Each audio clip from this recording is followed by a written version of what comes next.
You're back! And in one piece, I see. No thanks to you and that damned crystal. Where did it take you? What did you see? Neither you mind where we went or what we saw. It's what it might mean that's important here. Quickly, we must make haste. To the Art Museum! Hello everyone, it's Dave from the LARP Noobs. Just to give you a heads up, there is a bit of background noise in this episode caused by a delightful log fire. We hope it isn't too distracting for you. We are also starting a Patreon. If you'd like to support more content like this, you are welcome to donate, but obviously no pressure whatsoever. So without further ado, please sit back, relax and enjoy the episode. Okay, and welcome back to another episode of the LARP News podcast. Very special, and I'm very privileged to be joined by a couple of the photographers that attend Empire and other LARPs around the UK. If you'd just like to introduce yourselves and tell us a little bit about yourselves. Hi, I'm Beth Dooner. I am one of the crew photographers at Empire, and I've been doing this hobby for about 4 years now, and I really enjoy it. Hi, I'm Oliver Facey, photographer at Empire, doing double duty as a magistrate, and I do about 40 events a year, although I'm trying to cut down. And I've been doing this for about 10 years now. Yeah, so I picked up Oliver and we had to do a 2-hour drive, and most of that drive was full of us talking about how many different events you're attending. And I think me and Ian are both kind of learning about this giant world of LARP that is every single weekend. It seems to be that there's a different LARP going on, right? Oh yeah, pretty much. I did 32 back to back last year, total of 45. Yeah, I've done, I think my highest was 19 one year, although bear in mind I don't drive and I don't really, I do work, but I'm freelance, so it's a bit of how much money I get. But yeah, I've attended quite a few events and tried to attend like a lot of first time events, but you know, different sizes and stuff. It is just insane how many. Well, there's also like a weird LARP network going on, right? So it seems as though like I was talking to Oliver about this, how some familiar faces go to some LARPs and you'll see the same people over and over again, but those kind of like merge into, depending on the subject matter and all that stuff, there's different heads going to different events, you know? Oh yeah, absolutely. So let's start with Beth. Beth, how did you start doing LARP photography? So I actually come from the cosplay scene. So I'm one of those ones who came in a bit more recently, because I know from listening to previous podcasts, a lot of people come from tabletop.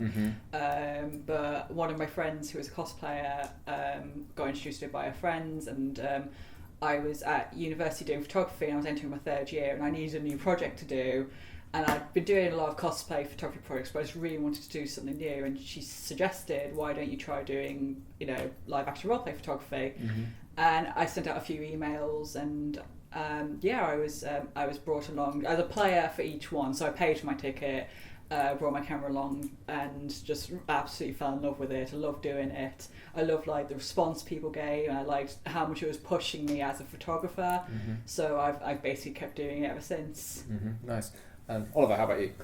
So, I started LARPing itself back in about 98, but then I was crewing a game called EOS that has since finished its run, but that was when I first started taking photographs at an event. I was a barkeep, and just first event I just took a cheap little compact camera.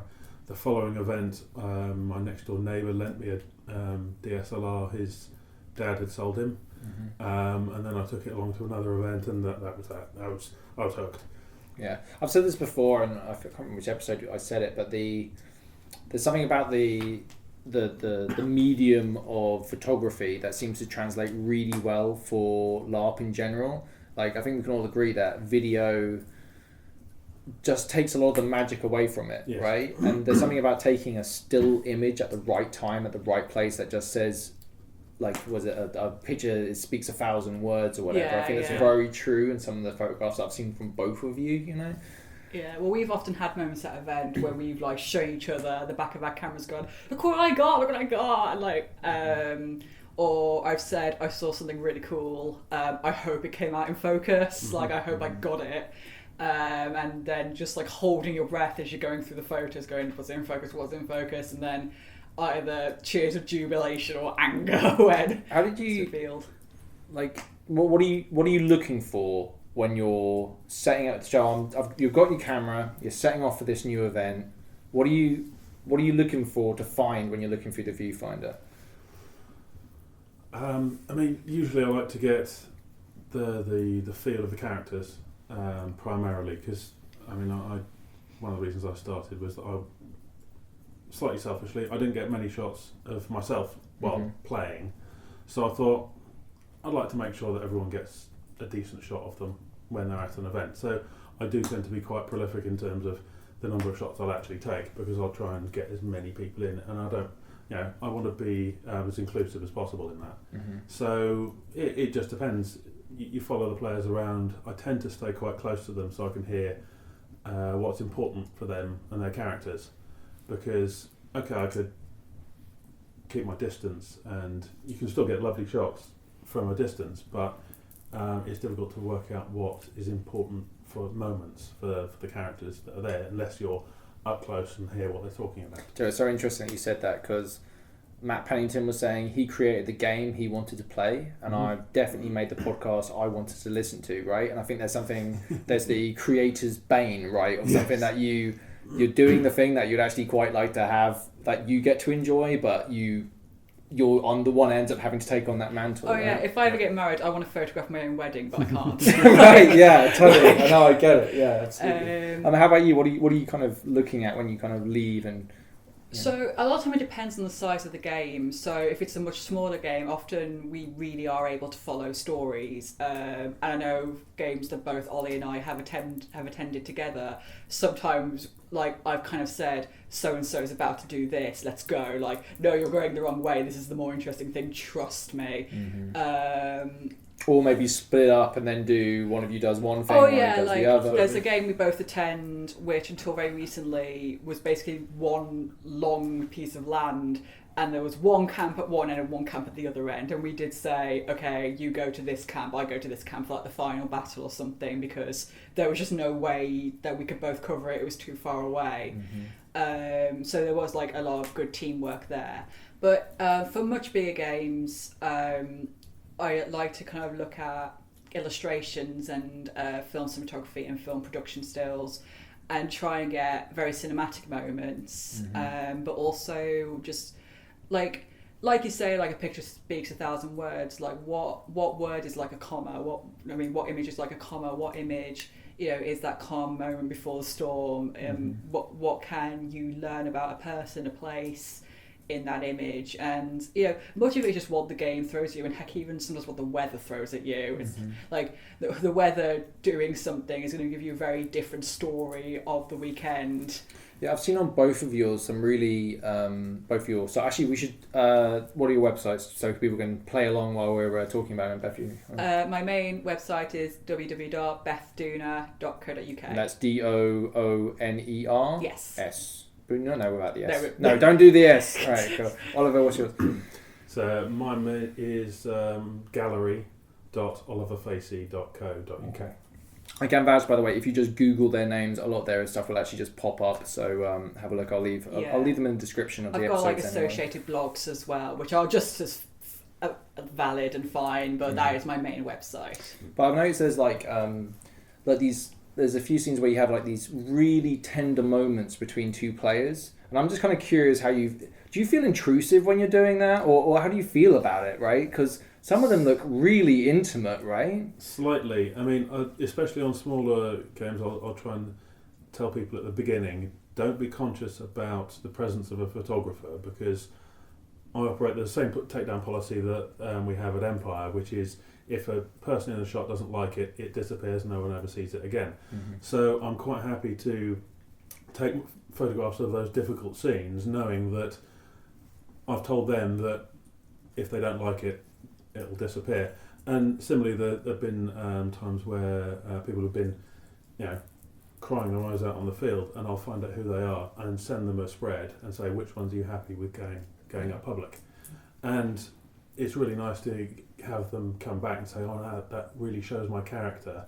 I'm quite happy for this one and that one to go up. Yeah, so it's a good thing that we should talk about, is like the mentality of takedown requests is taken very seriously from what I can tell. Yeah.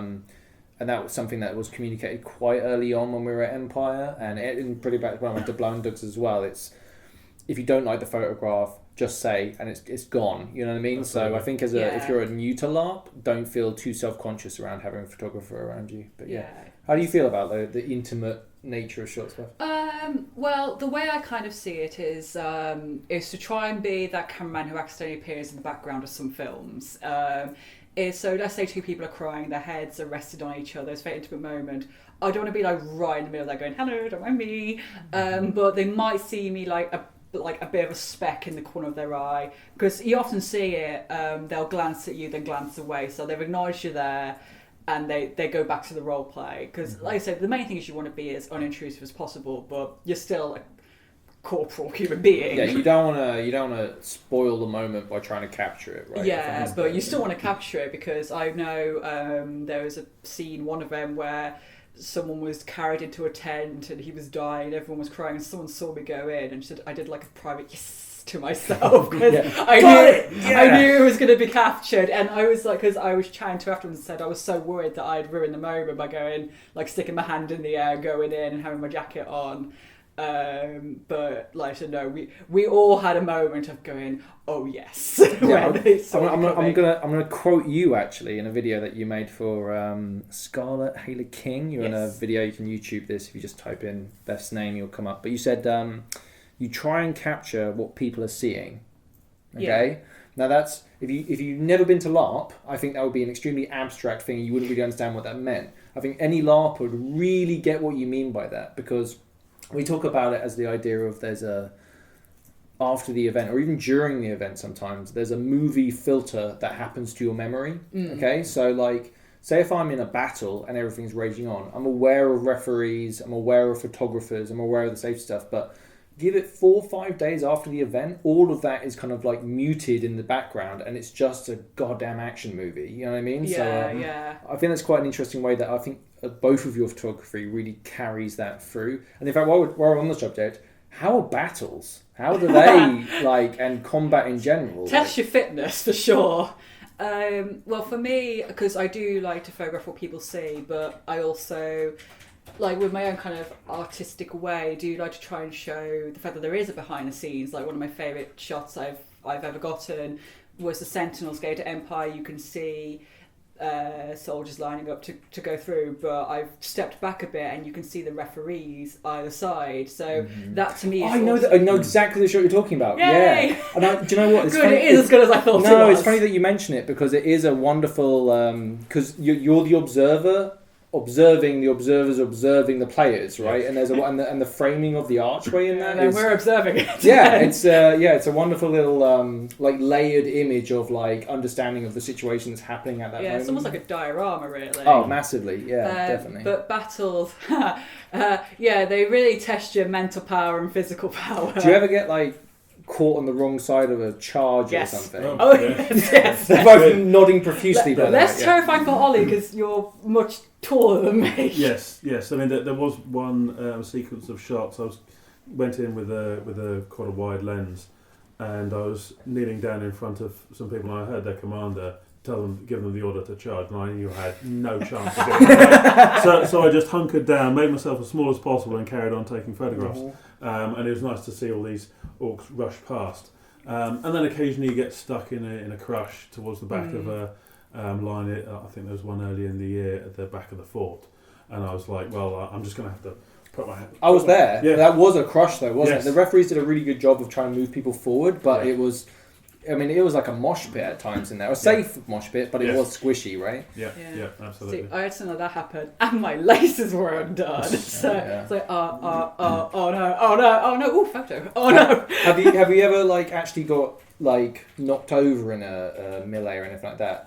I've had like someone's armour bash into me, like it was like their pauldron or something, and just the edge of it. But thankfully, part of the safety is that if the edge does catch someone, it's not sharp, right? But it was still like, it was more of a surprise that kind of made me gasp. To be honest, it's mostly the terrain which gets me more than other people. Like suddenly, I know the woods at Empire. Suddenly, there's a rabbit hole, and I'm down it. Yeah, massively. I found that even I'm talking as a player, let alone trying to look for a viewfinder. Like you're so engaged in what's happening around you that sometimes you can forget that your feet need to actually be on flat bits and not like fall over. Right. So there was someone earlier in the year. Yeah, I think he walked backwards while I had a camera up to my eye, which bumped into him. He was like, it wasn't too fast, but although the cameras I use, that being mirrorless, I tend to shoot on the back screen rather than through the viewfinder. So it does help with your peripheral vision because you can see everything that's going around you. Rather than... Okay, so if you're taking anything from this whole thing, just try and be polite to photographers. Okay, don't stomp on them or bash into them. I'm going to take over asking questions for a minute. Ollie, how many arrows have you been hit by? Not that many. Well, probably a dozen in total. That's a dozen too many. Wow. Are you saying that they're deliberately aiming at you? No. I have felt bad by walking in. I don't think they are. They might be aiming at you, but people like me. No. But I know I have like walked in the way of a shot which would have totally landed. I'm like, I'm so sorry. No, I have no sympathy for archers whatsoever. No, they should. May all their shots miss and their arrows never be found. That's my feeling towards. And pretty much every event I've been to, I've caught an arrow in the face. It's never hurt, but it's more like, man, in the face, come on. It's always in the face. One did knock my glasses off one time. I was like, yeah, I wear glasses as well. It's an issue, right? Yeah. No, I haven't been hit in the face. Been hit in the mouth. Been hit in the mouth a few times. Although at Blind Dogs last weekend, one of the crew did shoot me in the back of the head. But it was dark and I had my back to him, so I'm not really going to complain. That's the world of Blind Dogs right there, basically. It's shot or be shot, basically. It's title, really. Yes. I wanted to ask you, do you ever get people awkwardly trying to pose and get in a shot? Yes. To the point that I now, at the new player briefing, tell people not to do it because, like, I have had people like arms spread doing superhero pose in the middle of the battle while like dangerous stuff is happening around them. Like, move. Yeah, but I think I've done that. I saw that one. It might have been one of you guys, but it's definitely a photographer. And I remember thinking, right, they're there. This is the framing. I'll stand in this way. And I remember just being like, what the fuck are you doing? Like, and it was... Chances are we're looking in the opposite direction. Absolutely. Anyway. Because I was like, that one's a guarantee. Definitely getting in that one. You know what I mean? And then, actually, Oliver, it's your shot that you got. It's the only shot I've got of me at Empire was... It was awesome. I had no idea you were there. I can't remember the context of when it was taken, but it's an awesome picture. You know what I mean? Like, I really that's enjoyed how we like to operate. And that's how I think it should be done, right? Like, I mean, occasionally we'll see someone, or they'll clock us, and they might sort of straighten their posture a little and bristle a little. But yeah, if someone's pulling silly poses, then it's like, yeah, go away. Yeah. What about like kit? Is there like a danger that sometimes you'll gravitate towards the best kit on the field and you'll get the same pictures of the same people every single event? I was going to make a pal joke. I was taking a breath. Okay, who's pal? Who isn't pal? I guess with that, and Pell is a good example. I don't even know if you're going to use the Pell segment, but there are people who we know are good sports, yes, and they often also have good kit. Yeah. And you know, like, yeah, we do gravitate towards good kit, and there are people we get again and again, but a lot of it is that I know that even if they don't like the photo image of themselves, they won't be rude about it. They will usually say something they'll like it. But some kit is just eye-catching. Yeah, to be fair, in defence of that, having been to events, those people do stand out anyway. So when I'm going through one of your like sets from an event, it brings back memories of that event for me. Even if I'm not in the pictures, right? That doesn't necessarily mean that I'm like, it's still trigger memorying from seeing those people in those pictures, you know? Yeah. And some of them are legit badass looking, right? Or the like a female warrior wearing loads of armor and looking really tough, but in a moment of fragility is like an amazing moment, which is well worth taking a picture of, right? Yeah, absolutely. So yeah, there is. I wouldn't even call it favoritism, but there are people who I think we're more naturally drawn to. But it is nice to see something new as well, and it is nice to get someone who has never been got before, and when they actually say like how delighted they are, like I mean, I at least do remember that. I do remember that they were really good sports with it. They were really, enthusiastic, and it's like, okay, yeah, they seem like the good sort. Yeah, I feel like people that are trying to get the photographs done themselves, say people that might making a podcast, for example, then invite photographers on that podcast. You know what I mean? Those people will be real scumbags for trying to get pictures taken of them like I that. will forget what you look like. Please do. Honestly. I went to Blind Dogs a couple of weeks ago and Oliver was there. And I'm still kind of in this weird... Because do you remember there was towards the end of the session and you were really close to me and taking a few pictures. And I was just fuck, I don't know what to do with myself. You know what I mean? Like, I felt really I felt kind of silly, you know what I mean? Like, for a moment, Yeah. And even we chatted, so it wasn't like you were a stranger to me either. Yes. But, and there was the opportunity, you were taking these wonderful portraits of people, right? Do you describe the setup? Because you'll describe it for better people that know, but... So the game itself was run in a very dark area. They had very few illumination, basically lots of electric tea lights and not very much else.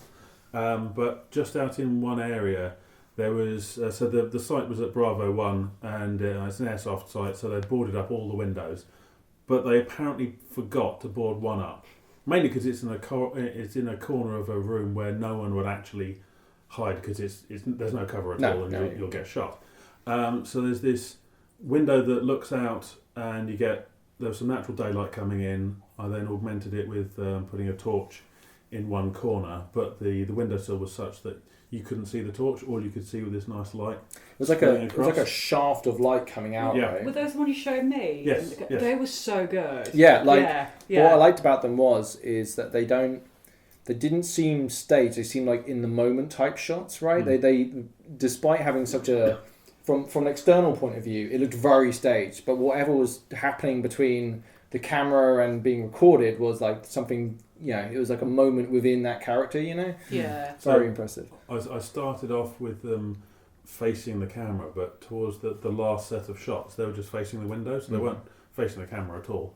It was just a picture of them facing whatever it was they were going to be shooting or. It was at the time I spoke to you briefly, and you were saying, "Oh, come and get some of these these portraits done." And at the time, I was like, "No, I kind of feel silly. I won't have that done." My immediate regret after the event, I was like, I would have loved to have had some of those shots done, and I didn't step up and do it. So, I would say if you are at an event and you do have an opportunity to maybe get some, you put a lot of time and effort and thinking into your costumes. If there's an opportunity to do, and they'll ask, it'd be pretty obvious if they are doing portraits, then I'd highly recommend that you do step up and, And even if you aren't fully satisfied with your costume, it's a really good reference to see how it all looks together. Because I know a lot of people have gone, this doesn't sit like I thought it would, but I know exactly how to fix it. Right. Now I've seen a full-length photo of it, and some people do use it as reference. Sorry, I cut you off there. That's all right. So I don't often do posed portraits. It's not a thing I like doing that much, but because I found the perfect spot. Yeah, I mean, I totally agree. There, I think it's okay, I'm just going to do this because it'll be, especially given the light level in the rest of the setup was really low. I mean, I'm rigged for low light and it was challenging. Yeah, let's talk. I mean, this is something that I'm not going to be too familiar with, but for some of those photography heads out there, could we just maybe talk about some of the kit and some of the things that, if someone was new to this, what sort of gear would you think would be a good kind of to get you into this world? Yeah, you go first. it kind of depends on what your budget is. I started using Canon DSLRs, or having a neighbour who lends you one. Oh well, yeah, that too.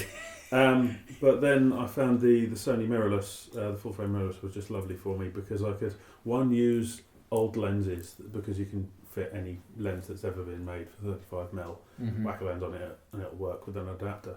But the mirrorless adds a lot of tools that make it useful for someone shooting LARP because it does help in a lot of ways. You don't need to, you're seeing on the screen or on the viewfinder what you're actually taking. Right. If your exposure's off on a DSLR, you only know really for definite when you actually review it on the back of the camera, whereas on the mirrorless it's so much easier to see what you're actually shooting. What sort of lenses are you packing for an event? Are you using one telephoto lens or are you using primes? No, I'm mainly using primes. So 28mm f2, 85-1.4 are my usual go-to combination.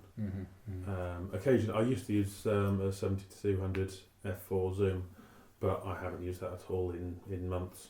Interesting. And would you say that's something about just you're more confident in using those lenses that you have, and you don't need to use the more kind of variable length of a shot? Yeah, I think so. Also, I like the look of the primes. I like the Who doesn't like primes? A good prime lens, gorgeous. right? Yes. My kit's a little less packed. I have a camera. Well, I have my DSLR. I have an 85mm lens, which I love using. That is probably my go-to. I have a 20mm for wider shots. I now have 50mm. I did have a telephoto, but it broke. So the telephoto was useful for battles mostly because, you know, I didn't have to run as many places, or if I saw something, you know, as it is far away, you know, and I'm like, I'm not going to go there in time, I have a zoom, it's fine. Yeah. But now I do have to run there, which might be why I was so knackered last event, because I was using my 85mm, which is, whilst on telephoto, it's still quite far. Yeah, it's a big lens, right? Yeah. Oh yeah, it's a really lovely lens. And I was perfectly safe, but it just meant I was having to run places a bit more, so I was particularly knackered after that battle. And how much, let's just say at like an average Empire event, how many photos do you reckon you'll have stored taking home with you after an event? Ollie has way more than me. So E4 2018, E4 2018 was the first time I'd gone into 5 figures. So what? Yeah, not normally Empire would probably up until then was probably 5,000 to 7,000 shots. I had no idea. Yeah. My ball number was so much lower. That isn't normal. I just want to say. Yeah, Jesus, he changed lenses for battles so he could take less photos. Yes, I did. So there was last year I decided to shoot with a fully manual 85mm lens for one of the battles, and I ended up with more shots to process because there were some nicer ones in there. So yeah, it sometimes goes a little mad. I should probably take fewer shots, but yeah. How about like a normal person, Beth?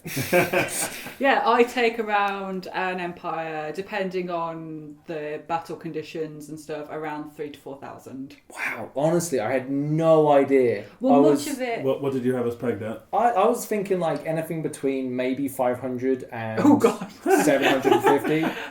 I'm so naive. Well, that's how many I'll end up putting up. And yeah, a keeper maybe rate around of 300. and a keeper rate of 10%. Yeah, So, because to bear in mind, well, a lot of times in battles we are going click because someone's swinging. I'm not gonna lie, the faces people pull when they're swinging swords. You should do an entire album of just stupid looking faces. That would be amazing. We've got so much blackmail material. Yeah. If you get anything, we are never going to use. anything done with any of the friends that I have at Empire, you just let me know, okay? You just let me know. But it's like when you see photos of like Olympic athletes like diving off boards or running, and the faces they're pulling, like they're doing really awesome stuff, and that's one of the things where movement from like a video camera is better because it's not a freeze frame moment, but we've got to kind of get that one moment where they have like the most neutral expression they can do whilst yelling ferociously. But also making sure like the weapon isn't in front of their face or something. So much of it is that. Yeah, because the action is so fast paced, you can't predict it. I mean, normally you'd you might, if you're photographing wildlife or something, you can anticipate what's going to happen, and then maybe do a burst of a lion chasing something down or whatever. But because it is so dynamic, well, let's face it, right? By the pray. nature of combat, you don't want to project what you're about to do to anyone, right? Yeah, you want everything you exactly. do to be a surprise against whoever you're fighting. Absolutely. So I mean, you could try and anticipate all the shots, but you might as well just spray and pray in some respects. For certain instances, if you're deep in a battle, then I mean, occasionally there will be stuff you can anticipate, and that's when other skills come into play. And how long are you? What's your turnover after an event? I remember yours is like 3 to something weeks or whatever. Oh no, I've just put up stuff that was taken in November, I think. Because what you're doing is you're shooting loads, but then going to events every single week. So you're actually building up on top of what you've already done, Yes. and getting basically, I used to be able to turn around 4,000 shots within the week to get them up before the next event. Then I had 2 weekends on the trot. So there was the final event of Odyssey, which was PD's game a few years ago, and I shot about 12,000 for that one. And then there was the full bank holiday weekend of renewal for Curious Pastimes, and that was a similar sort of number. And that put me back by about a month and a half in terms of just getting through all those shots, and I just haven't recovered. But I'm keeping pace, but it's trying to eat into that time that I've got of the backlog, really. So how about you? It depends on real life and also how knackered I am after an event. Yeah. But I do genuinely enjoy doing it. But because I was going to like bombard Ollie with like laughter over like how much of a backlog he has. But I do each photo individually. Like I will open each one in Photoshop. This is not how you do LARP photos, by the way. I just you don't do it like me. But I said, do you enjoy the process, though? I love it. I feel like I'm colouring in a picture. It's basically how I see it. But I think that's something different. Like for any workload, right? Like there's a difference between it being work and being something that you enjoy, right? Like any mountain of workload can be easy if you enjoy that process, right? Yes. Yeah. I mean, do you get the same thing when you get to a batch of photos and you've got a lot of people smiling? Do you start smiling yourself? Yeah. Yeah. Yeah. And it's great because you're seeing all these moments of people, and presumably they're going to enjoy them. So it's quite nice. Yeah. Well, something that a bunch of us LARP photographers did last year was we actually all publicly posted about the process we all do, and everyone had something different to say. And like people found it really interesting, and and so did I, knowing how different photographers go through their photos and how we just look for different shots and how we discard the ones that don't work first. Did you find there was a lot of overlap between the way you viewed it, or different photographers had a quite individual style towards their decision making process? Well, in the end, your album is as good as the edit of the album, which is what you take out. But all of us look at what shots just like are straight up blurred and stuff, you know. So there's a certain knowledge of just stuff that is either repeats or not fit for purpose. We're essentially doing the same thing, which is taking all these shots, picking out the good stuff, processing it, putting it up. So that the beginning and the end is the same. It's the middle. It's how we accomplish that in the middle that is obviously different. And makes us all unique, which is I think what people like, especially when a bunch of us all go to the same game, because whilst 3 of us could get the same moment but entirely differently. Do you feel any pressure in putting up bad shot? Like if you put up a bad shot, you know what I mean by that? Like, do you feel pressure not to put up bad shots? So it's been a bit of a debate. It certainly was a few years ago of like, oh, why don't you just like people like to see photos of themselves? I don't care if it's a bad photo. Can you just put up anyway? But I'm like, no, but I care. Yeah. This is also my job. And something I learned at uni is you're always judged on your worst photo. Yeah. Now there are, like, if it were up to me, I'd actually only put up about 20 or so photos from an event. Those are like my portfolio pieces, but that's not what I'm about. I do want people to enjoy the album, see the story, see photos of themselves, froth at each other. So I am, like putting up shots which I think are weak but not bad. That there is a difference there. And often people will just really like those photos. Sometimes they will get no likes and go, I was justified in thinking that was weak. But sometimes I'll put a photo that I wasn't sure about, and then people say really nice things about it. Go, actually, I'm seeing this photo in a new light now. I see why this works as a storytelling piece. Yeah, I've always thought there's a sort of an audience and there's an individual audience for every photo, and sometimes there's no audience at all. But for the photographer, you have to consider basically the subjects first. Is that likely to be a shot that the player of that character is going to enjoy, or if it holds any meaning for them? And then you have further back from that the audience of the individual. You then have the people who are at the same event, or around that situation, people who play the same game, and then you go back to LARPers in general, and then the general public. So when you're talking about shots that would speak to a member of the public who has no idea of what the hobby is about, then the number of shots in an album is probably far lower than you put up.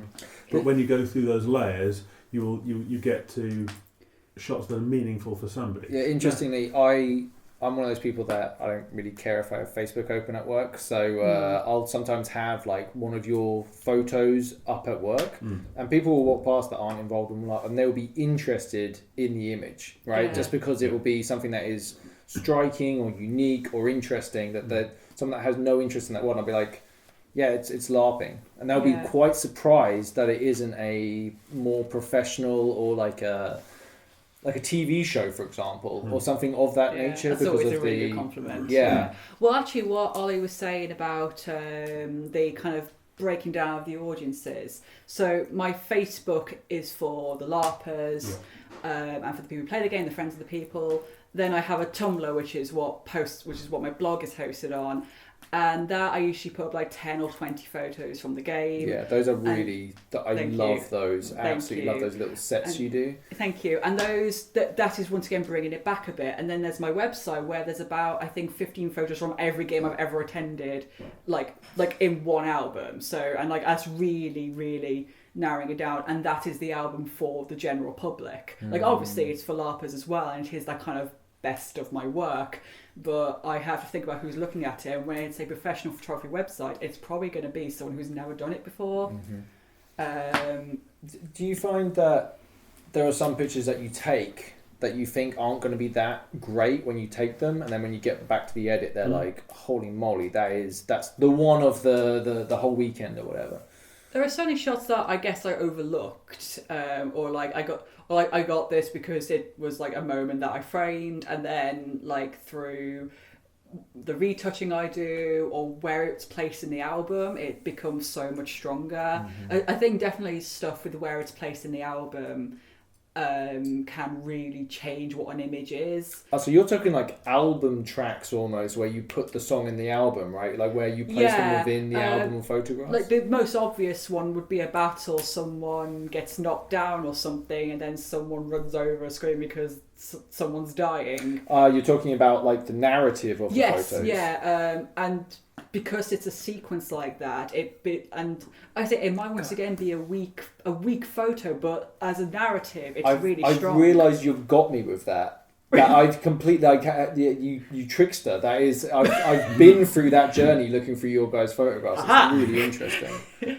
Yeah, you kind of just think they're sequential when you look at them, but they might not be necessarily, right? Like I've definitely done it on Tumblr posts as well, where I can kind of tweak the order a bit, because I do try and be as honest as possible, but I may have tweaked it a couple of times, but like that's often more effort than it's worth anyway. But with Tumblr, there's definitely a story I'm trying to tell.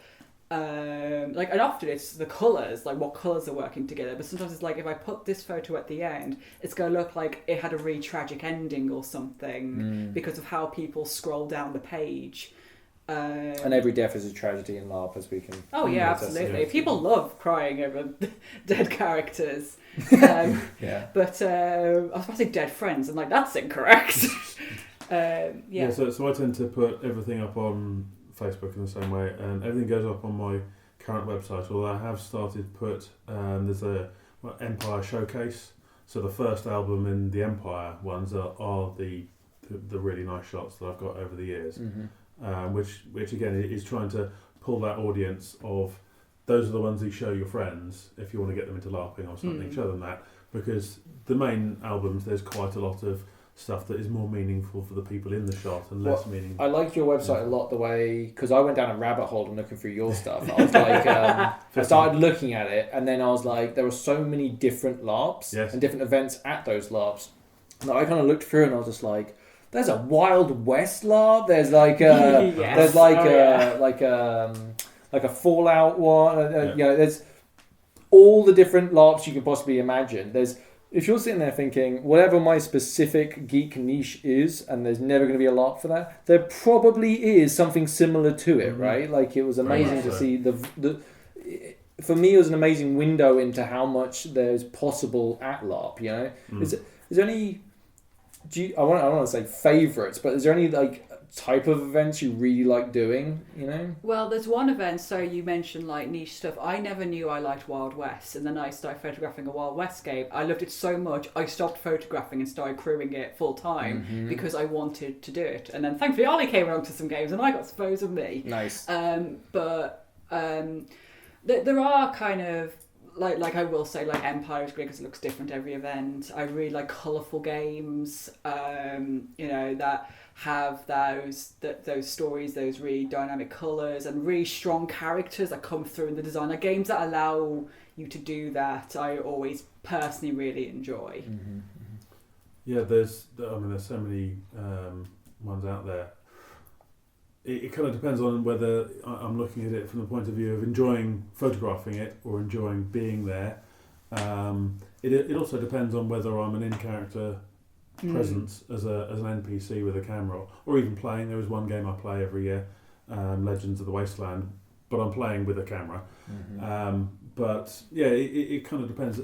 Certainly, if you're involved as an NPC with a camera, it tends to be a little bit more fun to do rather than just being a passive observer all the time. Yeah, it's interesting that when you're talking about putting down your camera and actually playing as part of it. There must be moments that you're like, because we're going back to this when we talked about it earlier, these intimate moments or like special moments that you're witnessing. There must be moments where you're like, man, I wish I was doing that or part of that. Yeah. So sometimes it's an advantage of having played or being a player of LARP to be a photographer, because you can see the dynamic of how things are happening. You can work out where action is going to happen based on conversations.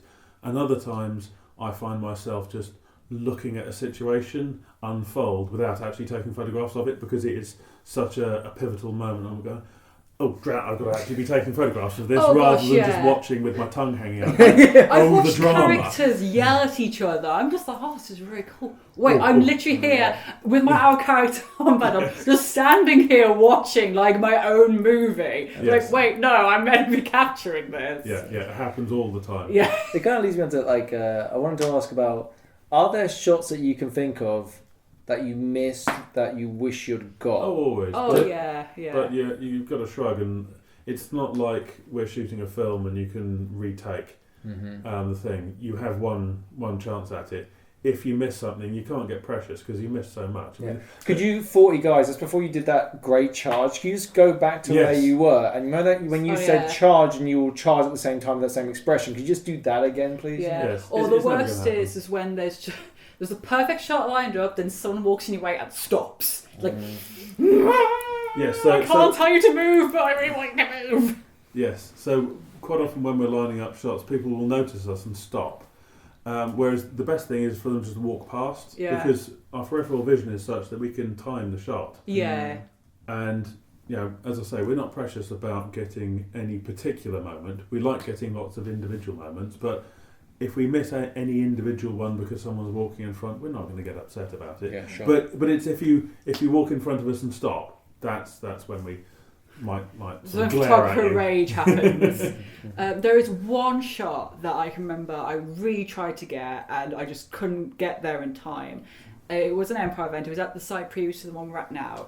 And it was raining so heavily, and people were walking past kind of hoods up, and there were these 3 kids running away from me, and they each had a different coloured cloak on, and it was so cute. Oliver's nodding, by the way, like in this, Yeah, and the ground, it was all grey and blue. The ground, everyone just looked grim. But there were these 3 colourful clothes. I think it was blue, red, and yellow, or green, or something, just running. And they were obviously children. And I tried so hard to get. I tried to run after them. And I missed it, and I was that one haunts me. I wake up in cold sweat. I should have got that shot. Would have been the best shot I'd ever got. And that is the one that I still remember to this day that I didn't get. Well, if it's, I assume it's for me as a player, there are some moments I wish I had done X, Y, or Z. It must be a similar thing for you guys. Yeah. So how often do you guys actually get to because you said Oliver, you get to do 1 event per year probably as a player? Oh, as a player, yes. It was for the last 4 years I've done 1 a year. as a player. Interesting. And how about you? I've been a bit more careful because I started to lose the love of LARP for a while, and I realised it was because I just hadn't played in a while. So last year I played I think 3 or 4 games. There are a few Empire player events that I attend as a player, playing my character because she's been around for so long now that I find her naturally quite easy to play. But I started playing a couple of games, and in one of the games I played, I stabbed a god. So maybe it's safer for everyone that I don't play, because Deicide is an issue, isn't it? It does happen. But yeah, and I know there was a game I went to which I was meant to photograph, but I was feeling quite ill. Not enough to not attend, but too ill to take photos.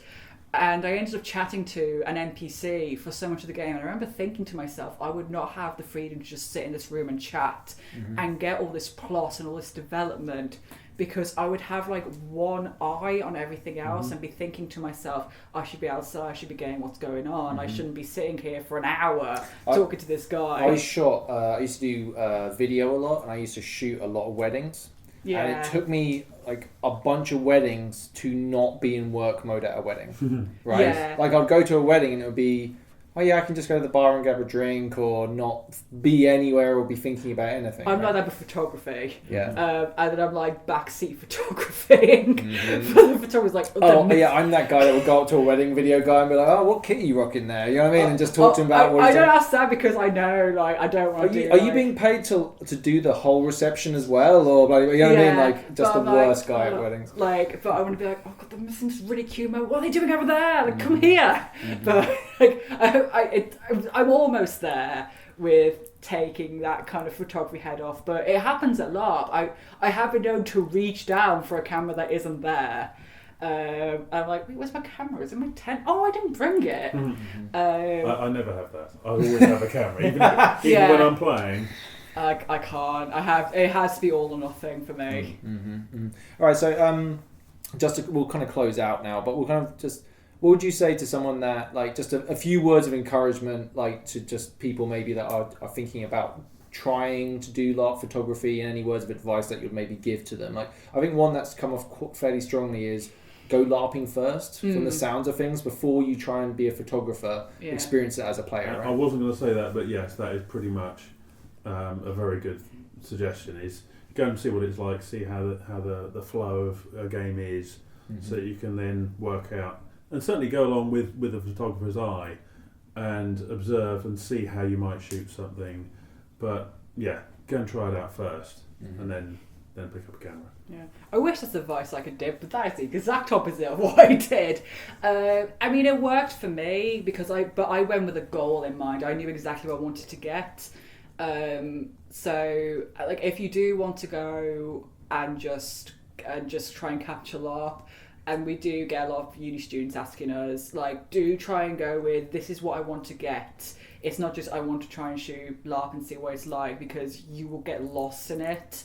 But if it is, I want to photograph the people who go there, I want to photograph the events that happen there, I want to photograph the atmosphere, the community, try and have that one thing you really want to get. That isn't just battles, because we can't always allow people on the battlefields for their first event, but try and have that one thing that you really, really want to get, and then you can just focus in on. And if you get other things, that's fantastic, but it just means you won't get lost and intimidated. I do actually agree that trying to attend an event first, just to see what it's like and kind of see how into it people are, so kind of going, oh gosh, they're all ignoring me, am I in the way?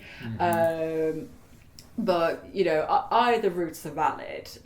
Just try and go with a goal in mind outside of I just want to try taking photos. How do you get involved? Is there someone at PD that you message about this? Is there a way to get into the photography world there? Yeah, if you type in photography on the wiki, you will be taken to the photography page, and you will have the email address, and you will speak to the head of photography there.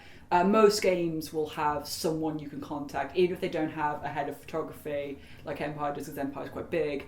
They will have someone who can give you the okay, or say any restrictions, and just kind of say why you want to do it. Yeah, wicked. That's awesome. Hey, I speak for myself, and I also speak for the whole community. Thank you both so much for your hard work. It's It genuinely adds a huge amount. And people that I speak to, one of the huge highlights of after going to an event is looking for the photographs. And interestingly, not because they're in them, right? Because it brings back this like the moment that you were there, or the emotions that you felt, or even just a broader feeling of being at an event again. It's something so special that it's hard to get back. And then, despite it's a real gift to be able to give it out in photography, you know. So that's awesome. Thank you. Quite a few years ago, someone at it was a Warhammer 40,000 event. They said to me at the beginning of the second or third event that they'd looked through the album recently of the previous event, and it all just came back to them. So it's nice to be. That's why I like to preserve the sort of narrative that goes on, is so that you can just relive that event quite easily a few years down the line. Wonderful. Anyway, guys, thank you so much. Thank I hope you for everyone having enjoyed us. this Cheers, episode. If you like stuff like this and there's other things that you would like us to cover, then please let us know, because we'd like to talk to more wonderful people like this in the future. So thanks for listening, and I hope you have a wonderful time, and happy LARPing. Hello, don't mind us. Art.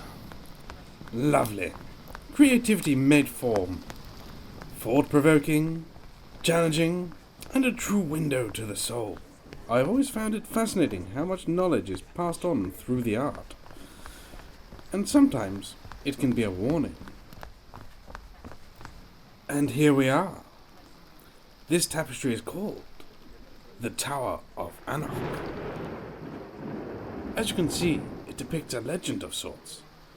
A mystical device forged in different planes of existence that gave the owner power beyond limits.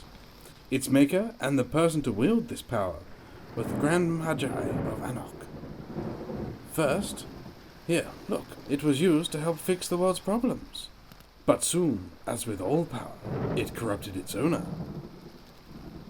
Here you can see the great famines, plagues and floods, earthquakes that shook the whole world. The Magi was cast out, trapped within his own tower, and then sealed within with a magical key. This key was then split into 3 pieces, which were then sent to be hidden and forgotten. One of which we discovered in Longbridge. I do not believe it was chance that brought us to it. We must find the other pieces before our delightful competitor has a chance to complete the key and open the tower. The world as we know it may depend on it.